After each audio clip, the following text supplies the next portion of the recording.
আলহামদুলিল্লাহ, শিবগঞ্জে অবশেষে সীমান্তে যে বেড়া দিচ্ছিল বিএসএফ, সেটা গতকালকে বন্ধ হয়েছে।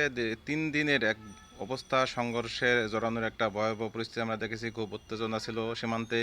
দুই দেশের সেখানে বসবাসরত বাসিন্দারা পর্যন্ত সেখানে উত্তেজনা তাদের ভিতরে বিরাজ করতেছিল। সর্বশেষ গতকাল বুধবার 8 তারিখ 8ই জানুয়ারি বিএসএফ এবং বিজিবি বৈঠক করে, পতাকা বৈঠক, এবং সেখান থেকে উভয়ে তাদের মানচিত্র দেখানোর পরে বিষয়টা তাদের বোধগম্য হয় যে আসলে এটা ছিল অবৈধ, এবং সেই অবৈধতা থেকে তারা রিটার্ন আসে এবং তারা বলে যে সরকারি বা রাষ্ট্রীয় সিদ্ধান্ত হওয়ার আগ পর্যন্ত এখানে কেউ কোনো কাজ করবে না, এবং সামনের থেকে এই 0 পয়েন্টের 150 মিটারের ভিতরে আর কেউ কোনো কাজ করবে না, এরকম একটা সমঝোতার ভিত্তিতে বিএসএফ সেখান থেকে তাদের কাজ প্রত্যাহার করে এবং তারা সেখান থেকে সরে পড়ে। এটা আমাদের জন্য একটা সুসংবাদ। এটাই হচ্ছে আমাদের বর্তমান জওয়ানদের সাহসিকতা এবং আমাদের সরকারের কঠোর পদক্ষেপ।